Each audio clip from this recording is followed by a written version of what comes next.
Hello and welcome back to geometry. Today we will cover section 1-2, linear measure, and complete the guided notes. Our first task of the notes is to scan the text. Under the Now heading, list 2 things you will learn about in this lesson.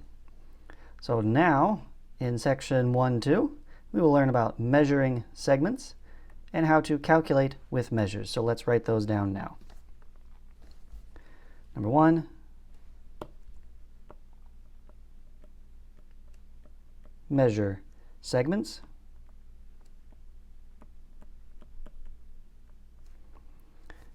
And 2, how to calculate with measures. If you are interested, some ancient Egyptian measurements are mentioned here, such as the cubit and the rod.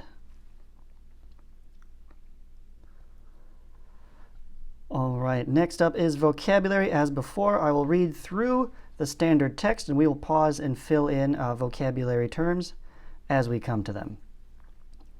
So, first up, measuring line segments. Unlike a line segment, or segment for short, can be measured because it has 2 endpoints. A segment with endpoints A and B can be named as segment AB or segment BA. Let's zoom in there. The measure of segment AB is written as AB. So notice the segment includes the line on the top, the measurement does not. The length or measure of a segment always includes a unit of measure, such as meter or inch. All measurements are approximations dependent upon the smallest unit of measure available on the measuring instrument. We'll see that in more detail in the examples.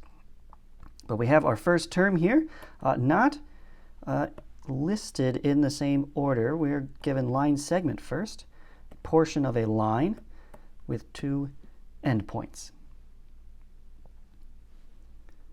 So let's continue here. There you can see the example on measuring. Another example, and do note the study tip here on using a ruler. Oh, I meant to use the laser there. That the 0 of a ruler is not usually on the very end. It's actually inset from the edge of the ruler. Okay, and calculating measures. Recall that for any 2 real numbers, A and B, there is a real number n that is between A and B, such that A is less than n is less than B. So if you imagine a number line from algebra class, pick any 2 numbers, there's always something you can find in between them. Even between 1 and 1.1, you can find 1.01, right? So there's always a number in between any 2 numbers. This relationship also applies to points on a line and is called betweenness of points. We can always find a point in between other 2 points. So on our notes here, between any 2 points on a line, there is another point. And between 2 of those points, you can find another point, and so on. In the figure, point N is between points A and B, but points R and P are not. R is out here off to the end, and P isn't even on the line. Measures are real numbers, so all arithmetic operations can be used with them. You know that the whole usually equals the sum of its parts. That is also true of line segments in geometry. So here is our key concept of the betweenness of points. So that fact that I can put a point in between 2 others, what does that mean for distances? It means point M is between points P and Q by definition, if and only if P, Q, and M are collinear, and P to M plus M to Q equals P to Q.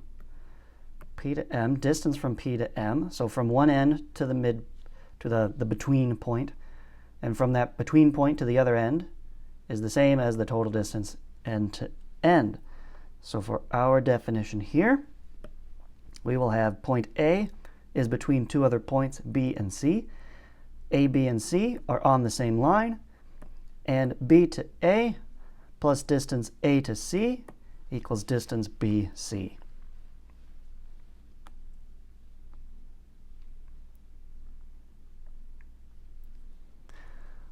Okay. Another study tip here, I recommend comparing measures or taking note from the diagram included of how the measures will compare as a way to check your work as you go. We can find measures by adding and by subtracting. We'll take a look at those in more detail actually on the next page, as well as writing equations to find measurements.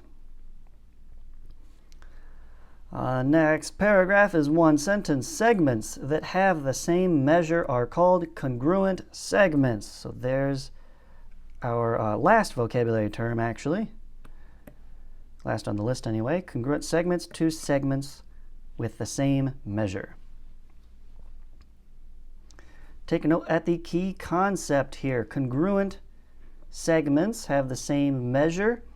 There is our symbol for congruent. It's an equal sign with an extra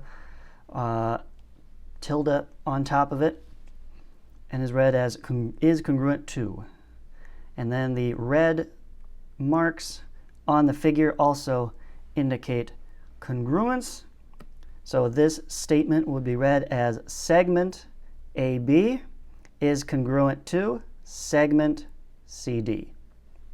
We can see in the diagram, here's AB, here's CD. They are marked as congruent, and we can triple check because their measurements are listed and those are exactly the same. Please note, lengths are equal, segments are congruent. While yes, we would probably understand what you meant, it is most correct to say distance AB equals distance CD. Segment AB is congruent to segment. Hey, wait a minute. Oh, they're missing a segment mark right there. That should be segment CD.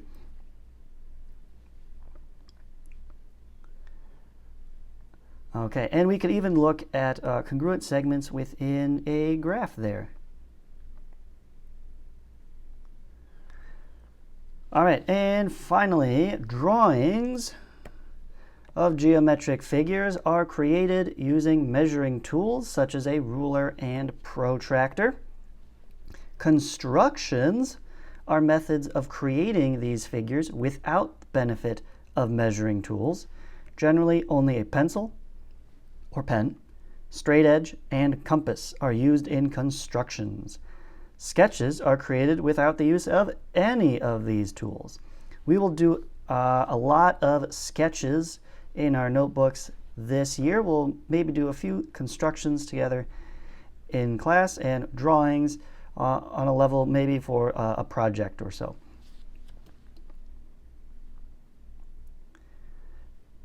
So a compass here is this tool. Perhaps you've seen it before with a point and a marking point or a pencil in one side, and you can adjust the angle between the two arms there and lock it in place. This is not a north, south, east, west kind of compass. But what that lets us do is we can set a particular distance and then draw a distance away. So to copy a segment, if we want to duplicate this segment JK, we'll start with our own line. We can freely sketch with a straight edge. I should say construct with a straight edge. Put a point on it to start with. Use that compass, place one point on one end point and the other point of the compass on the other point, and then lock the compass to that distance. It now duplicates that distance. So when we set the metal point on our starting point, we can kind of draw with the compass a little bit. Notice they've got just a little arc there running across our drawn in line, and then we mark that point, that intersection. Now QR is the exact same distance as JK over here. And that is the end of the text. So how about the vocabulary Link congruent segments can be illustrated by real-world examples. Consider the opposite sides of this book. The lines are the same size. Write some real-world examples of other congruent segments. Well, I can immediately think of the opposite sides of my iPad, since I'm looking at this digitally. Looking around the room here, I would say the edges of my bookshelves are all congruent segments. And how about the edges of the window blinds? Those will all be congruent to each other. There we are. On to the next page. The main idea, measuring line segments. Let's go ahead and actually measure this line. Using this model, we'll fill in the blanks here. So first, take a look at the ruler itself. Each inch is divided into, let's count it up. Here is half the inch. Here's a fourth. Here is an eighth, and then in between 0 and 8 is 1/16. So it is divided into 16ths. Point B is closer to the, how many inch marks? Well, rough estimate, it's clearly closer to the 1 than it is the 2. But we could be more specific. Please note that the actual size of the dot itself has some thickness, so I would say right there is the best estimate, but it's closest to the 1 inch mark. I wouldn't go so far as to say it's about 1 inch. I would at the very least estimate a half, because it's very close to there. 1 1/4, and then the less than fourths was eighths, and this is 1, then 2, then 3 eighths. So I would say a segment AB is about 1 3/8 inches long. Second idea, calculate measures. Model the 3 types of methods to calculate measures of a line segment with an example. We're going to find measures by adding, subtracting, and writing and solving equations. So let's take a quick peek at the examples from the text for that. Here's a find measure by adding. So notice they give us a line segment. It happens to be part of a whole line. That does not matter. And we have the 2 smaller measurements given. And we're going to find EG, which is the total distance. So let's make up our own similar example. Draw a segment in here. Go simple as possible. A, B, and C. I'm going to call this distance 2, this distance 3. And we know that the distance from A to C will be equal to distance AB plus distance B to C, which in this case will be equal to 2 plus 3 is 5.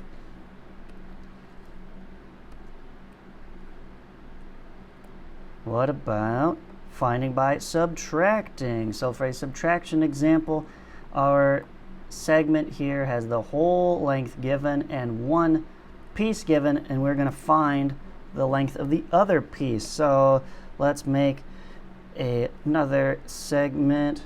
Whoops, there we are. Let's not repeat the letters. D, E, and F, and we'll say this distance is 4 and this distance is 6. And let's say they have the little arrows in there. just like that, to indicate a distance set. So I know that length DF is equal to length of DE plus length of EF. I know DF is 6. I don't know DE. I know EF is 4, so we can subtract to find DE is equal to 2. And find measures by writing and solving equations. That's the next example. We've got, well, there's no diagram given. Oh, that's unfortunate. I'm definitely going to want to draw a diagram. We have some algebraic expressions here. We want to find A and a distance xy. Y is between xz, xy is 3a, xz is another expression, yz is 14.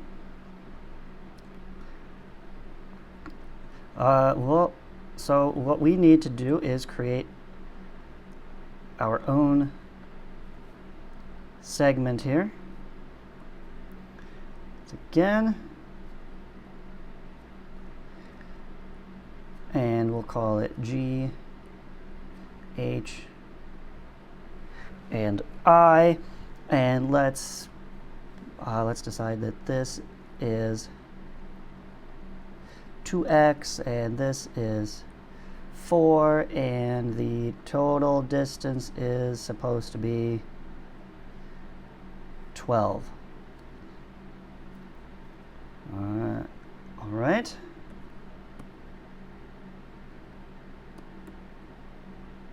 Let's move all that up a little bit. Oh, it took my highlight with it.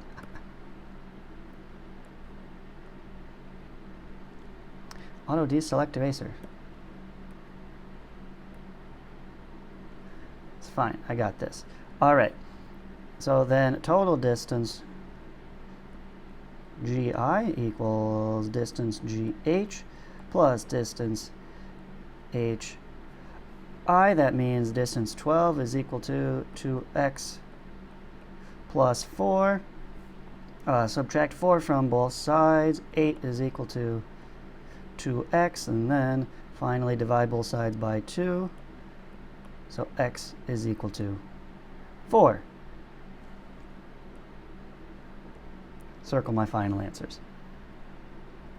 And finally, to help you remember, construction is a word used in everyday English as well as in mathematics. Look up construction in the dictionary. Explain how the everyday definition can help you remember how construction is used in mathematics. I did not grab a dictionary handy, but I know that construction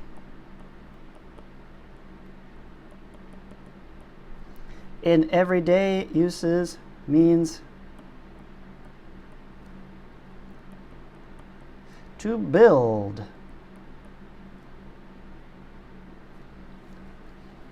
So a geometric construction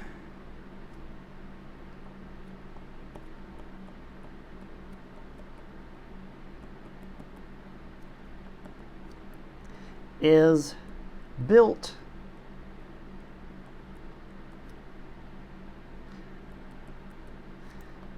with, we'll say, simple tools. Try to remember it.